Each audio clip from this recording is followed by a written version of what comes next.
ভুতুড়ে কোনো আসরে গল্প নয়,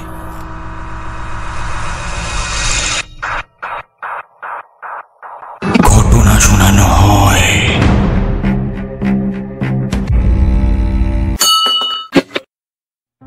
হ্যালো এভরিওয়ান, ভুতুরের 50 নম্বর এপিসোডে তোমাদেরকে স্বাগত জানাচ্ছি। আমি অনির্বাণ আছি তোমাদের সঙ্গে।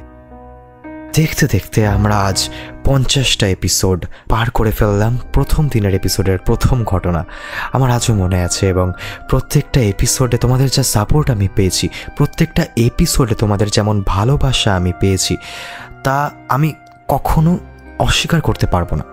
প্রত্যেকটা এপিসোডে তোমাদের যেরকমভাবে ইনভলভমেন্ট, সেটা অসাধারণ। প্রত্যেককে বলবো এইভাবেই তোমরা আমার পাশে থাকো, এইভাবেই যেন ভুতুড়েকে এবার 100 নম্বরের এপিসোডের দিকে আমি এগিয়ে নিয়ে যেতে পারি। গভীর নিম্নচাপের কারণে বেশ কিছুদিন ধরে, বলতে গেলে প্রায় সারাক্ষণই ঝমঝমিয়ে বৃষ্টি পড়ছে। কখনো আকাশ কালো করে মেঘ ডেকে বৃষ্টি পড়ছে। ইভেন এখন যে ঘটনাটা আমি রেকর্ড করছি, এখনও বাইরে বৃষ্টি পড়ছে অলরেডি। তোমরা যারা ভুতুড়ে শোনো, অনেকে হয়তো জানো এই রকম বৃষ্টির রাতে আমার ঘটনা শোনাতে বেশ ভালো লাগে আর বেশ ভয়ও লাগে। আর এই রকমের বৃষ্টির রাতে চুপচাপ কানে হেডফোন দিয়ে ভূতের সত্যি ঘটনা শুনতে কারই না ভালো লাগে। তার উপর থেকেও যখন এগুলো কোনো গল্প নয়, এগুলো প্রত্যেক কটাই সত্যি বাস্তব ঘটনা। আমি অনির্বাণ রয়েছি তোমাদের সঙ্গে, এবং আজকে রয়েছে একই ব্যক্তির সঙ্গে ঘটে যাওয়া 3টি সত্যি ভৌতিক অভিজ্ঞতা। বেশি কথা বলবো না, সোজাসুজি ফিরে যাব আজকের ঘটনার দিকে। আজকের ঘটনাটা যিনি পাঠিয়েছেন, উনি ওনার নাম প্রকাশ করতে চাননি, তাই নামটা না মেনশন করেই শুরু করছি আজকের ঘটনা।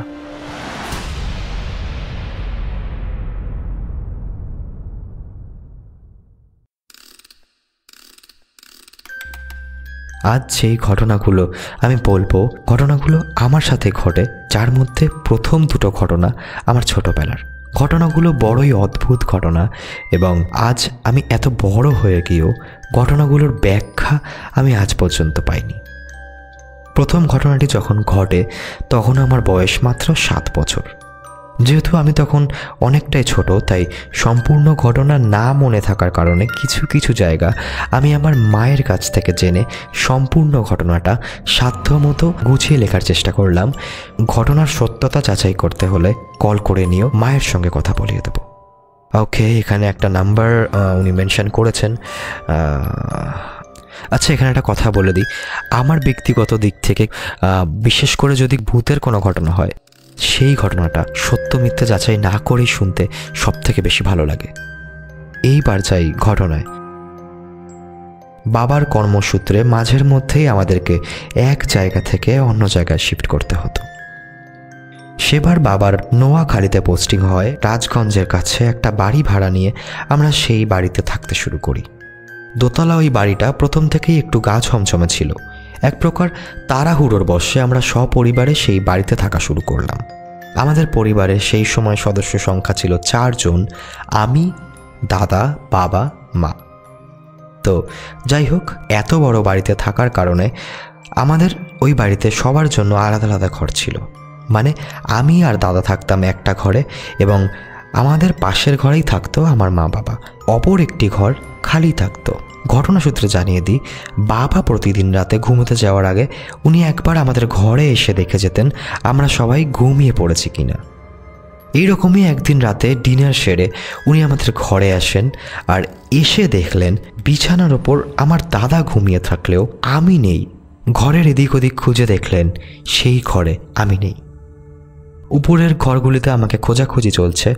এমন সময় ছাদের উপর থেকে কেমন ছোটাছুটির আওয়াজ হতে লাগলো। ঠিক যেন ছাদের মধ্যে 2টো মানুষ লাফালাফি করছে, এদিক থেকে ওদিক দৌড়ে যাচ্ছে। আর শুধু ছুটছে বলা যাবে না, মনে হবে কোনো প্রাপ্তবয়স্ক কোনো মানুষ একই জায়গায় দাঁড়িয়ে বারবার লাফালে ঠিক যেমন শব্দ হবে তেমন শব্দ পাওয়া যাচ্ছে।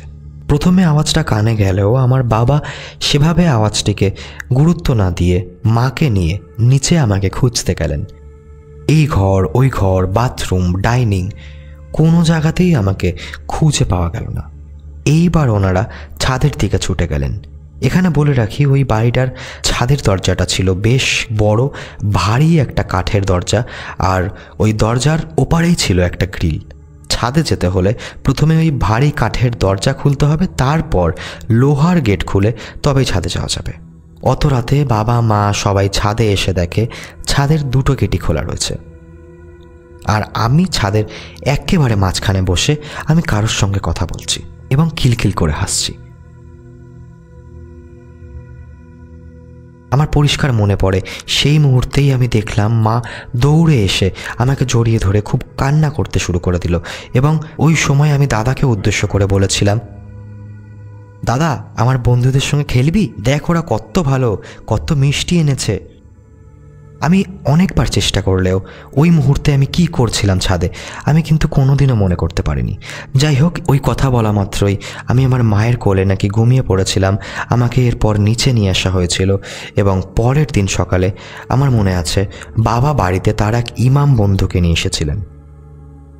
উনি এসে আমার সঙ্গে অনেক রকমেরই গল্প করেছিলেন, এবং উনি আমাকে জিজ্ঞেস করেছিলেন আমি ঠিক আছি কিনা, যদিও সেই সময় আমি কিছুই অনুভব করতে পারিনি। পরে মায়ের কাছে এইটা শুনে অনেকটাই ভয় পেয়েছিলাম আমি, যে সেই রাতে ওনারা ছাদে গিয়ে দেখে আমি একা একাই ছাদে কারোর সঙ্গে একটা কথা বলছি। ওই সময় সারা ছাদ জুড়ে মনে হচ্ছে কেউ লাফালাফি করছে, কিন্তু আমি তো এক জায়গাতেই বসে রয়েছি, অদৃশ্য কারোর সঙ্গে কথা বলছি।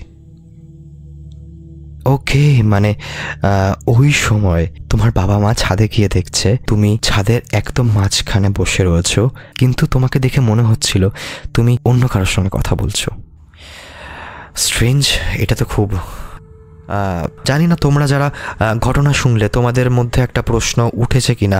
আমার মনে তো একটা প্রশ্ন খুবভাবে জেগেছে, এবং প্রশ্নটা হচ্ছে গিয়ে, আমি যদি ধরে নিই তুমি ওখানে একাই ছিলে এবং তুমি ছোট, সেই সময় অনেকটাই ছোট, ধরে নিই তুমি যদি ওই সময় ছাদে তুমি একাই ছিলে, তাহলে ওই ছাদের দাপাদাপির আওয়াজটা কিভাবে আসতে পারে?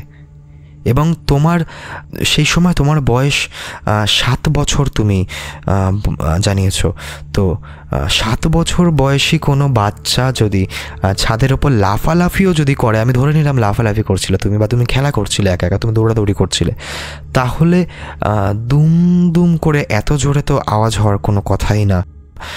যাই হোক, ফিরছি ঘটনায়। এবার বলবো দ্বিতীয় ঘটনার কথা। আমি তখন ক্লাস 11-এ পড়ি, অর্থাৎ প্রথম ঘটনাটি ঘটার পর বেশ অনেকগুলি বছর কেটে গিয়েছে। ওই সময়ে আমরা থাকতাম ঢাকায়। কিছু ব্যক্তিগত কারণে এক্স্যাক্ট জায়গাটার নাম আমি বলছি না, তবে ঢাকা এয়ারপোর্টের কাছেই একটা ভাড়া বাড়িতে আমরা থাকতাম। এই বাড়িটাও বেশ বড় ছিল, আশেপাশের এলাকা ছিল বেশ নির্জন, খুব বেশি প্রতিবেশী ছিল না আমাদের আশেপাশে। এই বাড়িটার কাছেই ছিল বন জঙ্গল মতো এলাকা, আর আমাদের বাড়িটার একদম পাশেই ছিল একটা ঘন বাঁশঝাড়। আমার ইভেন এখনও মনে আছে ওই বাড়ির পাশে যেই বাঁশঝাড়টি ছিল, সেই বাঁশঝাড়টির প্রতি আমার একটা আলাদাই আকর্ষণ কাজ করত, যেটা দিনের বেলাতেও হতো এবং রাতের বেলাতেও সমানভাবে কাজ করত। আমার মাঝের মধ্যেই মনে হতো একবার ওই বাঁশঝাড়ের ওই জঙ্গলে যাই, তবে এলাকায় বাকি লোকজনরা বলতো জায়গাটা নাকি ভালো না। তাছাড়া আমরা যেই এলাকায় থাকতাম ওই এলাকার খুব একটা সুনামও ছিল না, তবে আমার কোনোদিনও আমাদের এলাকা নিয়ে অভিযোগ ছিল না। এই বাড়িটাতেও আমি আমার দাদা একটাই ঘরে থাকতাম, আর আমাদের বাবা মা থাকতেন আমাদের পাশের ঘরটায়। এবার বলবো এক দুপুরের ঘটনা। আমি তখন সবে ক্লাস 11-এ উঠেছি। আগেই জানিয়ে দিই, উর্দু একটু আধটু দেখে পড়তে পারলেও অনবরত উর্দুতে কথা বলা আমার দ্বারা সম্ভব না। যাই হোক, স্কুল ওই দিন ছুটি ছিল, তাই দুপুরে বাড়িতেই পেট ভরে ভাত খেয়ে আমি ঘরে শুয়েছি। দাদা মাঠে খেলতে গেছে, আর মা সম্ভবত রান্নাঘরে। সেই সময় ঘরে বিছানার ওপর শুয়ে প্রায় ঘুমিয়ে পড়বো এমন অবস্থা। কেমন একটা খড় পচা গন্ধ আমার নাকে এলো। আচ্ছা, খড় পচা, ওকে। এবং ওই খড় পচা গন্ধ আমার নাকে আসতেই আমি ঘুমিয়ে পড়লাম। এরপর কি হয়েছিল না হয়েছিল তা স্বাভাবিকভাবেই আমার জানার কথা না। সেদিন রাতে আমার যখন ঘুম ভাঙল তখন আমার শরীরে তীব্র জ্বর, শরীরে কোনো রকম বল নেই, সামান্য হাত তুলতে কষ্ট হচ্ছিল, আমার মাথা এতটাই ব্যথা করছিল যে মনে হবে কেউ যেন আমার মাথাটা ফাটিয়ে দিয়েছে। চোখ খুলেই প্রথমে বাবাকে দেখে মনে হচ্ছিল উনি খুব চিন্তায় রয়েছে। মা আমার পাশেই শুয়েছিল, আর দাদাকে দেখে বড় অদ্ভুত লাগছিল আমার। দেখে মনে হচ্ছিল দাদা কোনো কিছুতে ভয় পেয়েছে এবং সেই ভয়েই সম্ভবত বিছানার একটা কোণায় চুপচাপ নিজের মতো বসে রয়েছে, বসে আমার দিকেই তাকিয়ে রয়েছে। আমি জিজ্ঞাসা করব কি হয়েছে, কেন সবাই এরকম করে আমার দিকেই দেখছে, কিন্তু সেই মুহূর্তে মুখ খুলে কথা বলার মতো ওই ক্ষমতাটুকুও আমার মধ্যে ছিল না। যাই হোক, ওই রাতে কোনো রকম ওষুধ খেয়ে আমি ঘুমিয়ে পড়ি। পরের দিন আমি বেশ অনেকটাই সুস্থ ছিলাম এবং ওই দিন আমি আমার মা এবং দাদার কাছ থেকে যা জানতে পারি জিনিসটা কিছুটা এই রকম। দাদা যখন বাড়ি ফেরে তখন বিকেল হয়ে গেছে, আমি তখনও ঘুমিয়ে রয়েছি দেখে দাদা আমার ঘুম ভাঙানোর জন্য আমাকে ডাকতে আমার কাছে আসে। ওই ঘুমন্ত অবস্থাতেই লাফ দিয়ে উঠে আমি দাদার গলাটা সজোরে টিপে ধরি এবং উর্দু ভাষায় কয়েকটি কথা জোরে জোরে অনবরত বলতে থাকি। ওই সময় আমার গলার ভয়েস নাকি একদমই আমার নিজের মতো ছিল না, কোনো বৃদ্ধ মানুষের মতো গলার ভয়েস নাকি আমার সেই সময় হয়ে গিয়েছিল এবং আমার গায়ের জোর অদ্ভুতভাবে এতটাই বেড়ে গিয়েছিল যে দাদা তার শরীরের সমস্ত শক্তি দিয়েও আমাকে তার থেকে দূরে সরাতে পারছিল না। প্রবল চিৎকার চেঁচামেচিতে আমার মাও পাশের ঘর থেকে ছুটে আসে এবং মাও আমাকে থামানোর চেষ্টা করে, কিন্তু কোনো কিছুতেই কোনো লাভ হয়নি। আমি ওই উর্দু ভাষায় ওই কথাবার্তাগুলো আরও জোরে জোরে উচ্চারণ করছিলাম। আমার মায়ের চিৎকার, আমার দাদার চিৎকার, এই সব শুনে আমাদের যিনি বাড়ির মালিক ছিলেন উনি আমাদের বাড়ির একদম পাশেই থাকতেন, উনি ছুটে চলে আসেন এবং কোনো রকম আমাকে ধরে বেঁধে ছাড়ায়। এরপর আমি এতটাই উগ্র এবং ভয়ঙ্কর আচরণ করছিলাম, আমাকে এক জায়গাতে বসিয়ে রাখার জন্য আমাকে নাকি বিছানার সঙ্গে দড়ি দিয়ে বাঁধা পর্যন্ত হয়েছিল। আমি নাকি ওই সময় কোনো শয়তানের মতো আচরণ করছিলাম। প্রবল আক্রোশ নিয়ে বারবার দাদার দিকে আমি এগিয়ে যাওয়ার চেষ্টা করছিলাম। আমার ওই শয়তানের মতো আচরণ দেখে আমাদের ওই বাড়ির মালিক কাছাকাছি এক মসজিদের ইমামকে ডেকে আনেন আমাদের বাড়িতে। অদ্ভুতভাবে উনি বাড়িতে ঢোকা মাত্রই পাগলের মতো আচরণ করতে শুরু করে দিই। এছাড়াও সামনে যেই আসছিল তার গায়ে আমি থুতু দিচ্ছিলাম এবং অসভ্যের মতো আচরণ করছিলাম, নোংরা নোংরা কথা বলছিলাম। এই সবের মধ্যে ওই ইমাম সাহেব আমার মাথায় হাত রাখা মাত্রই আমি একদমই নাকি নিস্তেজ হয়ে পড়েছিলাম। এরপর ওই ইমাম সাহেবের সঙ্গে নাকি আমার অনেকক্ষণ কথোপকথন হয়, যেগুলো মা বা দাদা বা বাবা কেউই আমাকে কোনোদিনও বলতে চায়নি। আমি যতবার জিজ্ঞাসা করি আমাকে বলা হয় না। ইমাম সাহেব বাড়িতে আসা অবধি পুরো ঘটনাটা আমি আমার দাদার কাছ থেকে শুনেছি, কিছুটা মায়ের কাছ থেকে। আরও নাকি অনেক কিছু ঘটিয়েছিলাম ওই দিন বাড়িতে, তবে আমার সেই সব কিছুই জানা নেই এবং বাড়ির লোকও এই নিয়ে আর কোনো কথা বলতে চায় না। ওকে আমার দ্বিতীয় ঘটনাটা পড়ে মনে হলো কোনোভাবে মেবি, ঠিক আছে আমি কিন্তু কনফার্ম বলতে পারছি না, বাট আমার মনে হয় তুমি কোনোভাবে পজেসড হয়ে গেছিলে, জানি না এবার বাকিটা, আমার জাস্ট মনে হলো। আচ্ছা, এর পরের ঘটনা, এই তৃতীয় ঘটনাটিতে যাওয়ার আগে আমি সবাইকে একবার মনে করিয়ে দিতে চাই, আপনারা যারা এই মুহূর্তে বা তোমরা যারা এই মুহূর্তে ঘটনাটা শুনছো, এই এপিসোডটা শুনছো, ভুতুরের 50 নম্বর এপিসোড, তোমরা যারা এই মুহূর্তে শুনছো, তোমরাও যদি চাও এই রকমের ঘটনা আমাকে শেয়ার করতে, তোমরাও যদি চাও তোমাদের ঘটনা আমি এই চ্যানেলের মাধ্যমে এই রকমই কোনো একটা এপিসোডে তোমার ঘটনা আমি পড়ে শোনাই, তাহলে অবশ্যই তোমরা আমাকে তোমাদের ঘটনা মেল করতে পারো, ফেসবুকে ইনবক্সে লিখে পাঠাতে পারো, এছাড়াও আমাকে ঘটনা হোয়াটসঅ্যাপে পাঠাতে পারো। সব কিছুর লিঙ্ক আমি ডেসক্রিপশানে দিয়ে দেবো। আর আশা করছি ইতিমধ্যেই তোমরা ভিডিওটিকে লাইক করে দিয়েছো। কে কোথা থেকে আজকের এপিসোডটা শুনছো সেটাও তোমরা কমেন্ট করে জানাও। এরপর ফিরবো তৃতীয় ঘটনায়। যিনি প্রথমের ঘটনা দুটো পাঠিয়েছেন উনি তৃতীয় ঘটনাটি পাঠিয়েছে। উনি লিখছে, এরপর বলবো তৃতীয় ঘটনাটির কথা, যেটি ঘটেছিল আজ থেকে 2-1 বছর আগে। তার আগে বলে রাখি, বর্তমানে আমি কর্পোরেট সেক্টরে জব করি। অফিসের কাছেই আলাদা একটি ফ্ল্যাট নিয়ে ওই ফ্ল্যাটে আমি একাই থাকি। যদিও ফ্ল্যাটে একাই থাকি, তবে মাঝের মধ্যেই আমার এখানে আমার বাবা মা এসে থাকেন। দাদা এবং ভাবিও আসেন মাঝের মধ্যে। তো এমনই একদিন আমার বাবা মা আমার ফ্ল্যাটে এসেছিলেন এবং ওনারা বেশ কয়েকদিন এখানেই ছিলেন। দিনটা আমার এখনও মনে আছে। দিনটা ছিল 14ই ডিসেম্বর। সেদিন অনেকটাই রাত হয়ে গিয়েছিল, ডিনার সারতে প্রায় 1টা বেজে গিয়েছিল। খাওয়া দাওয়া শেষ করে আমি আমার ঘরে ঘুমোতে এলাম। ডিসেম্বরের রাত, কনকনে ঠান্ডা, লেপ কম্বল মুড়ি দিয়ে আমি আমার ঘরে এবং আমার বাবা মা পাশের ঘরে সবাই ঘুমিয়ে পড়েছি। হঠাৎ মাঝরাতে আমি ঘুম থেকে উঠে বসে চিৎকার করতে শুরু করলাম। স্বাভাবিকভাবেই মাঝরাতে এমন ভারী গলার চিৎকার শুনে আশেপাশের মানুষদের অস্বস্তি হবেই, তেমনই আমার মা বাবা ছুটে এলেন আমার ঘরে। আমার ঘরের দরজা খুলে ভিতরে এসে দেখেন আমি বিছানার উপর বসে সিলিংয়ের দিকে একভাবে তাকিয়ে আছি, আর ওই অবস্থাতেই বারবার চেঁচিয়ে উঠছি। বাবা আমাকে ধাক্কা দেয়, আমার সম্বিত ফেরাতে চেষ্টা করে, কিন্তু আমি স্বাভাবিক হলাম না। উল্টে বেডরুম থেকে ছুটে বেরিয়ে গেলাম। প্রত্যেকটা ঘরের দরজা খুলে কি যেন একটা খুঁজতে লাগলাম, কিন্তু এমন উদ্ভ্রান্তের মতো আমি কি খুঁজছিলাম তা আমি নিজেও জানি না। আর এইভাবেই এদিক ওদিক কিছু একটা খুঁজতে খুঁজতে আমি অজ্ঞান হয়ে পড়ে গেলাম। পরের দিন সকালে যখন আমার ঘুম ভাঙলো, আমি দেখলাম আমি আমার বেডরুমে নেই। আমি আমার ফ্ল্যাটেরই শেষের দিকের একটা গেস্ট রুমে ঘুমিয়ে রয়েছি। মাকে জিজ্ঞাসা করলাম আগের দিন রাতে আমার কি হয়েছিল। প্রশ্নটা জিজ্ঞেস করতেই মায়ের চাহনিটা আমার অদ্ভুত লাগলো। তিনি আমার চোখের দিকে তাকিয়ে বললেন, তোর কি কিছুই মনে নেই কি হয়েছিল? আমি উত্তর দিলাম যে সত্যি আমার মনে নেই। কেন, কি হয়েছিল? মা আমাকে আর কিছু বললেন না। যাই হোক, এরপর মাও আমাকে আর কোনোদিনও কিছু বলেনি ওই রাতে কি হয়েছিল, তাই আমিও আর কিছু বলতে পারলাম না। ক্ষমা করো অনির্বাণ ভাই।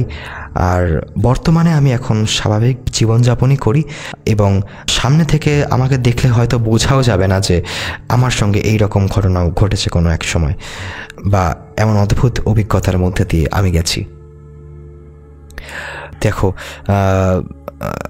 শুধু তুমি কেন, এই ধরনের ঘটনা অনেক সময় অনেকের সঙ্গেই ঘটে, যাদের হয়তো দেখলে বোঝা যায় না এই ধরনের ঘটনা তাদের সঙ্গে ঘটেছে বলে। থ্যাংক ইউ সো মাচ এরকম অভিজ্ঞতা আমাদের সঙ্গে শেয়ার করার জন্য, আমাদের এই ভুতুড়ে ফ্যামিলির সঙ্গে শেয়ার করার জন্য।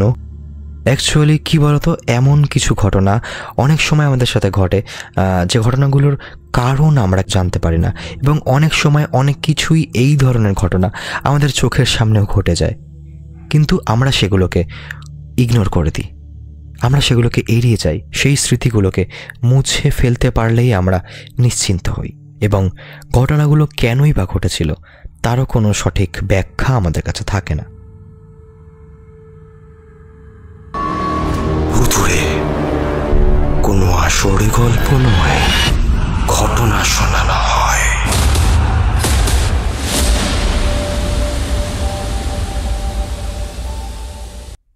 তো এই ছিল আজকের এপিসোড, ভুতুড়ের 50 নম্বর এপিসোড। আজকের এপিসোডটা কে কোথা থেকে শুনছো, কে কোথা থেকে শুনলে কমেন্ট করে জানিয়ে দাও। ঘটনা কেমন লাগলো কমেন্ট করে জানিয়ে দাও। ভালো লাগলে কমেন্ট করো, খারাপ লাগলেও কমেন্ট করো।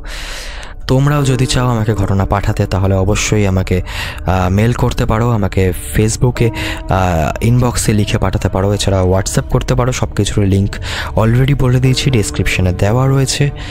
আর ভুতুড়ে কিন্তু কোনো রকমের ভূত প্রেত, জিন, পরি, পিশাচ, কালা জাদু, নেগেটিভিটি এইসবকে প্রচার করে না। ভুতুড়ের মূল উদ্দেশ্য শুধুমাত্র বিভিন্ন মানুষের জীবনে ঘটে যাওয়া বিভিন্ন ধরনের অদ্ভুত, অলৌকিক, ভৌতিক ঘটনাগুলিকে সবার সামনে তুলে ধরা।